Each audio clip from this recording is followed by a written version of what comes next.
from the blood of recovered patients to help treat those battling the current infection that we all know so well. Plasma is one of the more delicate ways of doing things. It's had tremendous response so far we've had, and it's an effort to really accelerate new therapies and further reduce mortality. We've been able to show some tremendous things. If you notice today, it was covered very well. A lot of countries where they thought they were doing well, they're not doing well at all. They've had explosions, unfortunately. We're joined by Secretary of Health and Human Services, who's doing a terrific job, Alex Azar. Alex, hi, Alex. FDA Commissioner Stephen Hahn. Hi, Steve. Surgeon General Jerome Adams. And I hope your wife is okay, Jerome. I know she had a little difficulty, but I'm sure she's going to be fine, right?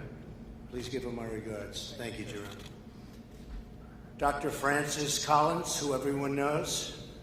Francis, thank you very much. NIH. And Dr. Anthony Fauci. Anthony, hi. And Deborah. Where's Deborah? Deborah. Hi, Deborah. Good job. Everybody's doing a good job. Everybody's working very hard. I want to also thank to the CEO of American Red Cross, somebody who's done outstanding work. I've known about it for a long time. Gail McGovern. Thank you, Gail. Really an outstanding job, too. CEO of America's Blood Centers, Kate Frey. Hi, Kate. Thank you very much. CEO of CSL Limited, Paul Perot. Paul, thank you very much. Great job. And CEO of LabCorp, Adam Schechter. Thank you, Adam, very much. We've taken bold actions to give Americans access to plasma therapies. The FDA made the treatment available to patients with life-threatening infections beginning in March. We provided $48 million to the Mayo Clinic to support their expanded access program for plasma. We're providing up to $270 million to the Red Cross and America's Blood Centers for the collection of up to 360,000 units of plasma. My administration is partnering with commercial labs, insurers, and healthcare providers to encourage those who have had the virus to donate plasma. So if you've had the virus, if you donate, it would be a terrific thing. We really need donations of the plasma. To those that have had the virus, you've gotten through it, and I guess that means you have something very special there, right, Gail? So we would appreciate that. It would help a lot of people. We're grateful to LabCorp for offering free antibody testing to identify people who can donate, and LabCorp has really been fantastic in a lot of ways, other ways also. As a result of these initiatives, we've already treated nearly 50,000 patients with plasma. Roughly 2 million Americans have fully recovered from the virus. This afternoon, I'm asking the citizens to go to the coronavirus.gov. It's coronavirus.gov, and volunteer to donate plasma as soon as you can. We have a lot of people that would heal, would get better. As soon as you can, please. In addition, I'm once again urging all Americans to protect the elderly, socially distance, wear a mask when you cannot avoid the crowded places, and if you can, you have to avoid crowded places. It just seems like so many things are taking place in crowded places. We don't want that. And always wash your hands as often as you can. Together we'll defeat the virus, we'll defeat the invisible enemy. I want to thank the American Red Cross. I've been a fan of the Red Cross for a long time, as you know, and we appreciate the great work that you do. Thank you very much, Gail. And now I'd like to ask Gail to say a few words, please. Thank you. Mr. President, thank you so much for joining us today and for shining a light on the critical need for convalescent plasma. I'm honored to be seated here with these distinguished top medical experts who are striving to help us deal with this terrible pandemic. And I am so grateful that the American Red Cross can actually play a role in the treatment of COVID-19. We're helping to collect units of convalescent plasma, which I've been told is showing promising results, and it's treating COVID patients. We've shipped over 24,000 units so far, and I am in awe of our donors who are donating convalescent plasma. They struggled through this disease, they came through the back end, they have precious antibodies, and hospitals are transfusing their plasma into patients that are struggling mightily with the disease themselves. And it's a testament to the generosity of the American public. These donors have recovered from a debilitating disease, and they're willing to lend an arm to help somebody they probably will never even have the opportunity to meet. And in fact, blood donors in general are just so generous. They are helping save someone's life, and they do it without question, and it's just an amazing, amazing thing. Americans always step up, whether it's a pandemic or a hurricane, and it's a privilege to be able to see the generosity of the American public over and over again, whether they're volunteering, donating blood, or even providing us with financial donations. So on behalf of the entire American Red Cross, I want to extend a heartfelt thank you to the people that actually recovered from COVID-19 and are giving this remarkable gift of life to help them recover as well. And right now, the demand for convalescent plasma is exceeding our collections. So we really do need people to come out and donate. In fact, over the past month, the number of orders doubled from our hospitals. So please, please, please, I know I speak on behalf of Kate as well, consider donating plasma if you've had COVID, because you are going to do a wonderful thing. It's easy, it doesn't take a lot of time, and I can tell you that when you donate blood, you leave our blood center, you feel so great. You just feel so great about yourself because you just saved someone's life, and not a lot of people can make that claim. So thank you again, Mr. President. We really appreciate the shout out for convalescent plasma. Thank you, Gail. Great job. Thank Really you. doing something very special. Thank you. Thank you. Alex, please.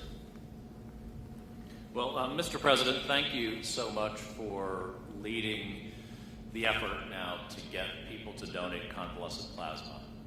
This is going to be a major national initiative in the months ahead, and I want to thank the Red Cross and I want to thank America's blood banks for the work that they're doing to bring our donors in and to get this plasma. For the tens of thousands of people that have already donated plasma, thank you for what you've done. You are literally saving lives, and we need hundreds of thousands more to please come forward.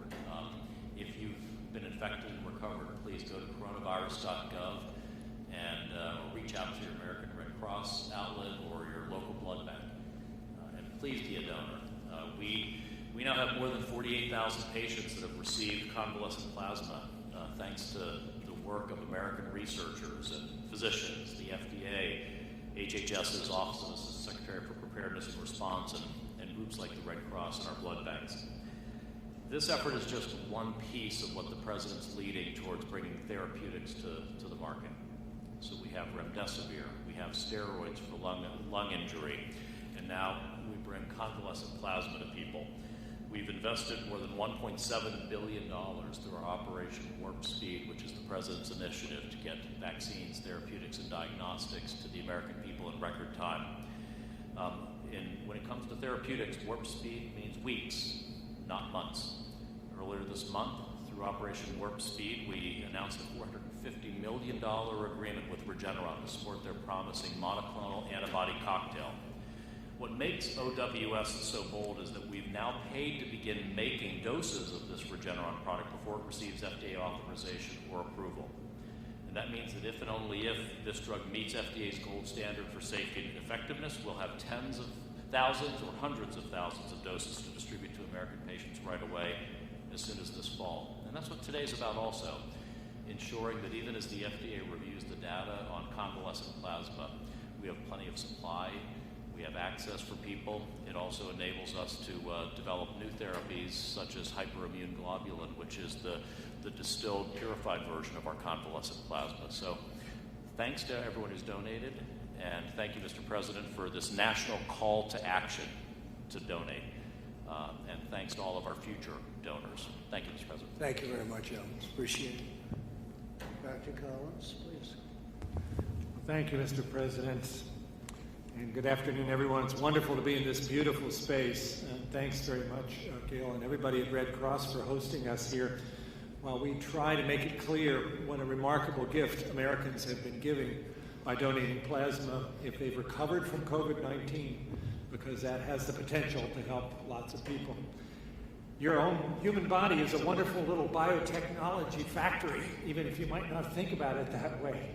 Your immune system is ready to take on whatever kind of pathogen happens to wander into your environment and potentially threaten you.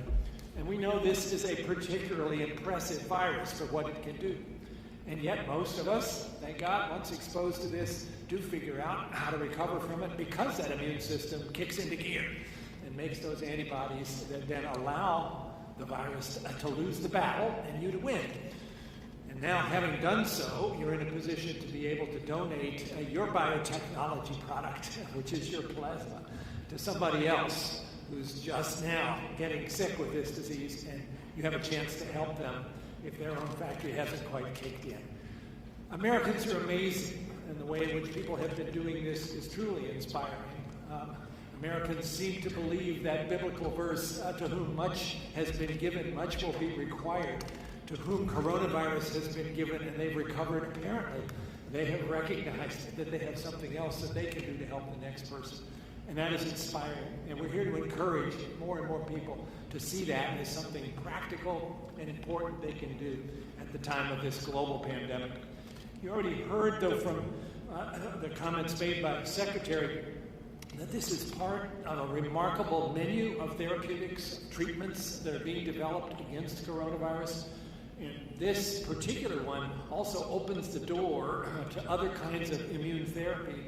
The monoclonal antibodies that were mentioned, where money has now been devoted to scaling that up with a company called Regeneron, is basically to take the part of the convalescent plasma that we think is the most potent and figure out how to turn that into a purified product.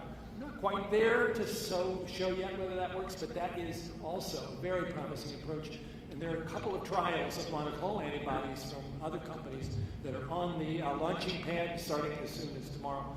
So all of this fits together with what the Trump administration has been doing through Operation Warp Speed to literally bring all hands on deck from the public sector, from the private sector. Nobody worrying too much about who's going to get the credit. Let's just move this forward and save lives. And all of the Americans who've been donating their plasma are a big part of that team. So thanks. It's wonderful to be part of this event this afternoon. Thank you, Francis. Appreciate it very much. Kate, please. Thank you, Mr. President, for having this important event today. America's Blood Centers is the national trade association for independent community blood centers. Our members are responsible for over 60% of the nation's blood supply and have been at the forefront of convalescent plasma collections in the U.S. over the past 4 months. There are more than 60 independent community blood centers, as well as hospital blood banks, operating hundreds of donation facilities, taking part in the effort to collect convalescent plasma to ensure this product gets to every patient in every hospital across the country. We're excited to announce that today that as of this week, independent community blood centers have distributed more than 100,000 doses of COVID-19 convalescent plasma to patients in need. Every blood center, small, medium, and large, across the country has mobilized to do their part in this effort. Of course, we are not slowing or stopping down in any kind of way. We are indeed mobilizing to do even more. And we are projecting that we will double our current number of doses by the end of August. This unprecedented response by community blood centers demonstrates their commitment to meeting patient need wherever it is. America's Blood Centers and its members will continue to collaborate with the administration, federal agencies, and all stakeholder partners to ensure and advance the safe collection and distribution of convalescent plasma. Now, the single most important thing to our ability to do more in distributing convalescent plasma is having donors. And so this event is so important in terms of our ability to educate the American public and encourage them to donate. I'm going to say that when you make a donation appointment, and appointments are critical here at your local blood center, you'll go through a process. The whole appointment takes about 90 minutes, and it's a safe and easy way to help your fellow Americans. And so all blood centers are following social distancing protocols. They've implemented infection disease protocols as well. So this is a very safe and easy way to help others. So thank you again for having this event, and we look forward to being part of this effort. Thank you very much, Jane. Appreciate it. Tony and Deb, please. Thank you very much, Mr. President, for support of this very important program. When we talk about what is going on in this country and the challenge we're facing, we often say that it's something where we are all in it together and we all have to pull together. An important part of the process of being in it together and pulling together is helping each other. You know, and I can think of nothing more manifesting the helping of each other than someone donating from their experience of being ill. And this is something that I think is part of the American spirit, and we should be proud of it and we should show it. So it's a very important thing. It's an important part of the entire response to this outbreak. I want to mention that when we do something like give convalescent plasma, it's important to understand, as several of us have mentioned, that it is an important part of the spectrum of interventions and response. We have good therapies and we'll get better therapies for people with advanced disease. We have the dexamethasone for people on ventilators, the remdesivir for people with hospitalized who have lung involvement. And now we're talking about another important part of intervention. It's the intervention early in infection to prevent people from needing to go to the hospital. And that's really what convalescent plasma is, because the mechanism of it is directed against the virus. It's taking the machinery that Francis has spoken about that the body makes to get a protein to block the virus. And that's exactly what this is all about. Now, it's also important to point out that this could be a proof of concept, because when antibodies work, it tells you a few things. It'll tell you that when you have a vaccine and you induce antibodies, it could work. And this is the good news that's juxtaposed to what happened a couple of days ago when we went into the phase 3 trial for a vaccine. Some of you may have heard me say that I was cautiously optimistic, a word that I use often, that we will be successful with a vaccine. One of the reasons is that in the phase 1 study, the vaccine-induced response that was comparable, if not better, than what we see in convalescent plasma. So here's where the work of vaccine essentially merges with the work we're doing now with convalescent plasma. So that's the reason why we think it's so important, and why it's so important for people to donate. Thank you, Mr. President. Thank you very much. Thank you, Mr. President, and thank you for lending your voice to the day's important call to action and really making the 2 critical points of what we're calling every American to do. Thank you for noting how important it is for every American to give back by wearing a mask, by socially distancing, and from avoiding crowded places where they may not be able to social distance or wear a mask. And we know what we're talking about, parties and bars. Thank you for also really calling to action for those who have recovered to donate life-saving plasma to others. And I think these 2 pieces together, knitted together to stop the spread of the virus through mass social distancing and avoided crowded spaces, either indoors and outdoors, and protecting the vulnerable, and at the same time calling for action to increase our therapeutic abilities to treat more patients. Thank you. Thank you very much. Please. Thank you. Mr. President, thank you for having us today, and thank you for this national call to action. We think it's very important. At LabCorp, our employees have been working 7 days a week, 3 shifts a day, to try to perform as many tests as fast as we possibly can to see who has the virus. I'm proud to say that today we can do 180,000 tests per day, and we can turn those tests around in 1 day for priority patients and 2 to 3 days for all other patients. And I want to thank Dr. Hahn, Admiral Giroir, Secretary Azar for all of their help to to ensure that we have what we need to get these tests turned around even faster. And we're going to continue to build capacity. At the same time, we realize that there's more that LabCorp can do. And since the beginning, we were part of a coalition called The Fight Is In Us. And it's a group of companies that came together to try to encourage people that have had the disease in the past to give plasma. To accelerate that, we're going to announce in the next several days that we will have free high-affinity antibody tests available for anybody through their physician, where if they're going in for routine blood work, the physician could just add on an antibody test. We will run it. And the only thing that we ask is that the patient has antibodies, that they please consider to donate plasma. That's a great idea. Thank you very much. Appreciate it. Dr. Hahn, please. Thank you, Mr. President.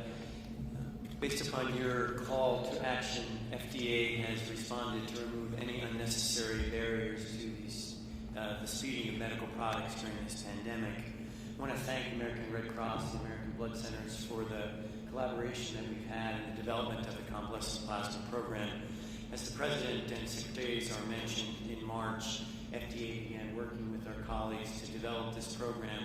The Mayo Clinic has initiated what's called an expanded access program, which has really allowed physicians around the country to order convalescent plasma as an early treatment for patients. A number of clinical trials beyond the expanded access program are taking place. We're encouraged by the data. We've seen that this is a safe treatment, and we're encouraged by the early promising data that we've seen. And as the President mentioned, we're studying these data to determine ultimately the safety and efficacy of this product. In the meantime, we know that doctors are writing these orders, that patients who are hospitalized need this, and so the call to action to donate is so important. And even if at the end of the day convalescent plasma doesn't turn out to be the treatment we think it might be, remember that your donations still count with the American Blood Centers and the American Red Cross. They can truly save lives. And just to put another point on the therapeutics development, FDA is now overseeing over 200 clinical trials of therapies that the great American biomedical research enterprise has put forward, and more than 400 are in the planning stages. So we have a tremendous pipeline of therapies for COVID-19. It's been an unbelievable private and public partnership. And Mr. President, thank you for your leadership. Stephen, could you give a few words on the speed with which we're getting the vaccines out and approved, hopefully approved and finalized, and where we are with phase 1, 2, and 3, etc.? Yes, sir. We have a number of companies that have come forward with vaccine candidates. Some of those are in Operation Warp Speed, and I want to emphasize the fact that FDA has a very bright line drawn between its actions and Operation Warp Speed. We are the independent regulator, and as the President said, we'll ultimately be calling the balls and strikes with respect to the safety and efficacy of a vaccine. We have 6 vaccine candidates that have come to FDA, and we've given them the safe to proceed into clinical trials. 2 are currently in the latest phase of trials called phase 3. They started this week. Another one is planning to go into phase 3 in August, and then an additional 3 are in other phases of clinical development. 4 additional vaccines have come to us, and we expect to allow them to go forward fairly soon. And then there are a number of 50-plus vaccines that have come in-house for the pre-application process. I think we can all agree that this has been sort of a remarkable effort from when the virus was first identified at the NIH and the sequence was made to the initiation of the first clinical trial. NIID spending a lot of time getting that to that point. It really is record speed, but also at your direction, Mr. President, we aren't cutting corners with respect to the development, and we will not be cutting corners with respect to the assessment of the safety and efficacy of the vaccine. And you're literally many, many months and even years ahead of schedule in terms of approval. So we really appreciate the FDA, and please let us let everyone know how we feel, all of us. Thank you. Great job. Jerome, please. Thank you, Mr. President. I really appreciate you being here today. The theme of this national call to action is we're in this together. And when I think about all of us being in this together, I think about an iconic American image, Rosie the Riveter. Rosie the Riveter became a part of our history because we were at war. People were scared. people felt helpless. But the American spirit is all about people coming together to defeat a common enemy. And we have a common enemy now.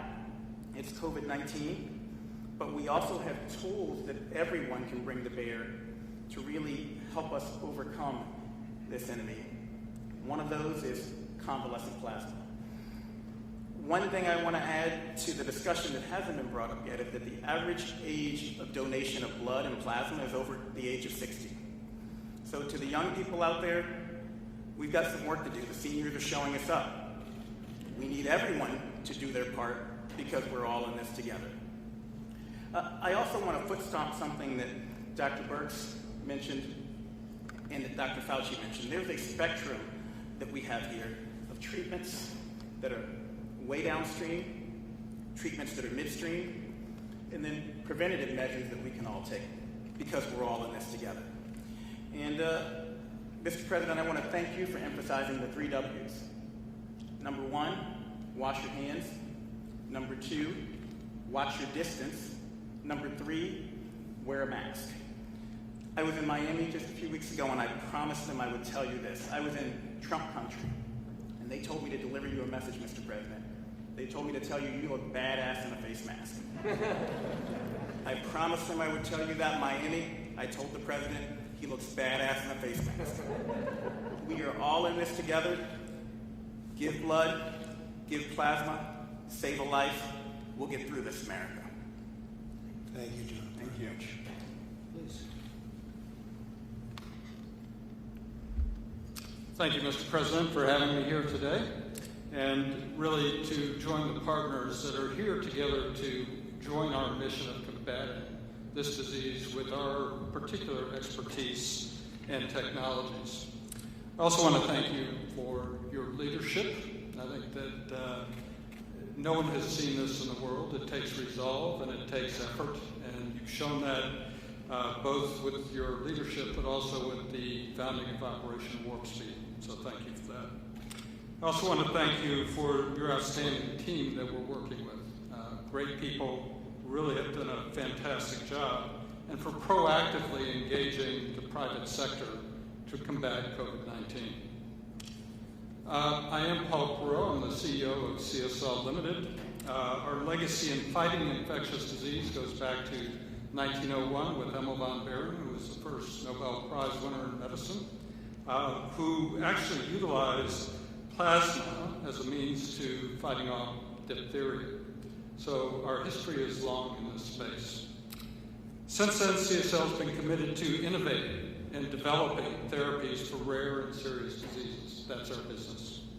We currently have several R&D programs that are fighting for COVID-19, including vaccines, monoclonal antibodies, and plasma therapies. We are one of the world's largest collectors of plasma. I'm here today representing all the manufacturers of hyperimmunes, including the COVID-19 Plasma Alliance, which is really an unprecedented partnership of world-leading plasma companies who have joined together to help develop a plasma therapy to treat COVID-19. And I have to say that the help from the FTC was important as well, because we're typically competitors, and this is really a combination of all of these companies working together. The plasma donated by people who have fought off COVID-19, as you've already heard, has precious antibodies, really important antibodies to fight off this disease. These antibodies can be isolated, and then they can be converted into what we term a hyperimmune plasma therapy that, in theory, could be used to treat active COVID-19 infections. It builds on the concept of plasma transfusion, but the product is more like a standard medicine. This is an important approach and is well established in treating other infectious diseases like rabies or tetanus. Working jointly with the NIH, the major plasma manufacturers have designed a clinical trial that will be enrolling individuals in the month of August. And if the data from this supports our hypothesis, we could be in a position to submit the hyperimmune therapy to Dr. Hahn for immune therapy against COVID-19 by the end of this year. But we need plasma, and we need plasma donors. So we need them wherever they are. We need them to donate blood, we need them to donate plasma. And we also need plasma in general because plasma is used to treat other rare diseases. So this call to action, that we're in this together, the fight is in us, we have to work together. And this call to action to donate plasma and help us fight against COVID-19 is really an important step in making this happen. So we thank you for bringing us together, and thank you, Gail, for hosting us. And I hope you'll be able to do it even before the end of the year, and maybe substantially before that, from what I'm hearing. Okay? Thank you very much. Thank you. Would anybody have any questions of these very brilliant people having to do with plasma, antibodies? Any questions? Steve, go ahead. I was going to ask, the death toll is now 150,000. What is the current projection going forward? What should we expect in the next couple of months? Well, I'd like perhaps, Tony, do you want to discuss that, please? You know, as many as we possibly can, really, because if you look at it, we almost will not have enough that would be utilizable, particularly not only for the administration, but also what was just mentioned about the supply of hyperimmunoglobulin. So really an unlimited amount that really is as many as we possibly can get in the hundreds of thousands. Are you going to recommend that Americans wear goggles as well as face masks to defend against the virus? Is that going to become a new CDC recommendation? Well, I can tell you I only heard of goggles for the first time about 1 hour ago. Now I'm hearing about goggles. So I don't know, Deborah, do you want to discuss it? So I believe Dr. Fauci talked about this yesterday, but we have in the hospital systems and having for exposure have had people using face shields, and I think you've seen them through my tour through the United States and 14 states across the country where the president sent me to make sure that we were combating the virus well on the ground.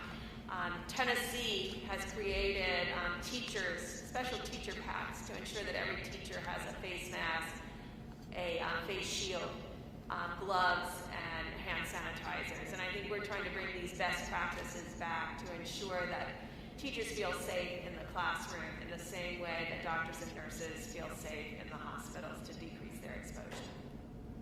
I think when you look at Miami, by the way, or Florida in particular, it looks like things are getting much better. Arizona getting much better, heading in the right direction. Some other areas getting much better. Could be catching on, unfortunately, in a couple of areas we don't know quite yet, but we'll be able to report that soon. But some very big progress being made in some of the states that 2 weeks ago looked like they were going to be quite bad. And some great progress made. All right, any other questions? Mr. President, Tom Howell, Washington Times. Are you concerned at all about the lag time it takes to get a test back? We've heard reports a week or more. Gentleman from LabCorp talked about that a little bit. What's going on there? Has there been improvement? So we're getting mostly now, we're ordering as many of the immediate tests, which is 5 minutes to 15 minutes, even a little bit less in some cases than 5 minutes. But we're trying to get those tests. We have pretty close to 50%. I call them short-term tests, but we're up to about 50%, which is amazing. The other tests, while good, you have to send them. Then they have to do the work and they have to send them back, so the process takes long just in terms of delivery. We really are liking the short-term tests where you find out immediately whether or not you have a problem, and that's what we're striving for, but we're already up to approximately 50%. Is that correct, Deborah? I think with the new antigen tests that are available now to nursing homes, that will really help our turnaround times to get them out more specifically. But you have charged us to get that turnaround time down across the board, and we're working with FDA to make pooling available.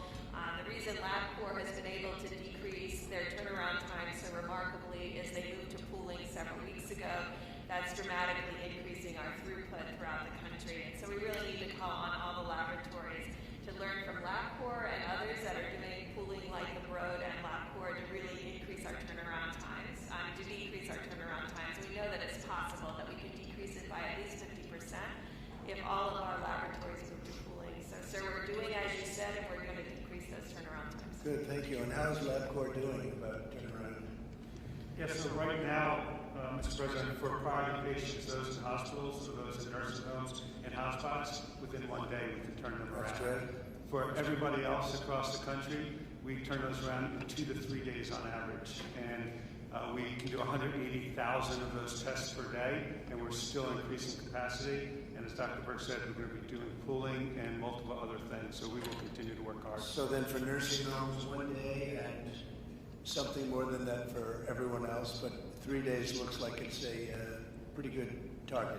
Yeah, well, on average, 2 to 3 days. So we shoot for 2 to 3 days. So if we can get it to 2 days on average. That's really, that's very good. Would be happy with those numbers. And numbers that we are happy with, and we use a certain test around here that goes very quickly, and it's just been recently developed. So we've done an amazing job. Everybody at this table has done really an amazing job in coming up with testing and testing that works. Steve, go ahead. One issue that has come up is once you do have a vaccine, how do you properly distribute it? How do you get it out quickly? Well, when we have the vaccine, we have the military all lined up, and the military is going to be doing it in a very powerful manner. These are people that don't usually do vaccines. They do soldiers, and they do lots of other things that frankly are more difficult. But we have our general, and logistically, he's all set. Tony, do you want to say something about that? That is correct. As the vaccine rolls out, we'll be getting it distributed. And as you probably heard, we are going to make sure that we do it in an equitable way and it's representative of the populations who need it the most.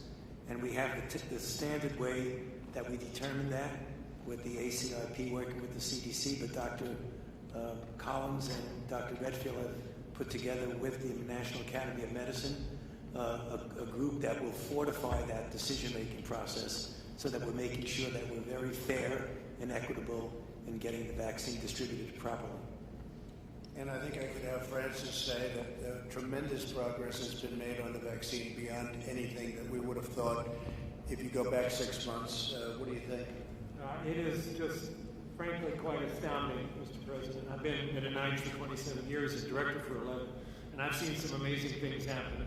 But the way in which the whole research community, public and private, philanthropies, everybody has come together to work on this, not worrying about who gets the credit, trying to figure out how to strip away anything that's going to slow things down. And I think all of us, motivated by the fact that this is the most serious problem we've encountered in our professional lifetimes, even a day matters. And so that's why a lot of people look kind of sleepy, because we're all working 24/7, trying to make sure that nothing possibly slows this process down. Yeah, the vaccines, this week is a big week, as you just heard, having 2 phase 3 trials started in the very same day of this past Monday. And based upon very impressive phase 1 data showing that people who got that in the phase 1 trials developed these high levels of neutralizing antibodies that should be very predictive of protection, but you don't know until you actually run the trial in those 30,000 people. By the way, you heard earlier about coronavirus.gov, which is the place you can go to find out how you can donate plasma. There's another thing you can do if you go to that website, which is to sign up to say you're interested in a vaccine trial. And we need people to volunteer for that as well, because we're going to, with these 4 or 5 trials coming along very quickly, each of which needs 30,000 volunteers, that's a lot of people. And we need them. And Francis, we're working very well with other countries. We are indeed. And science has always been international, and it certainly is right now. And we work with our colleagues in Europe and the UK and Asia in a way that I think represents the best of the best. And again, everybody recognizes we're all in this together across the whole planet. Okay, thank you very much, everybody. Thank you. Thank you. Thank you.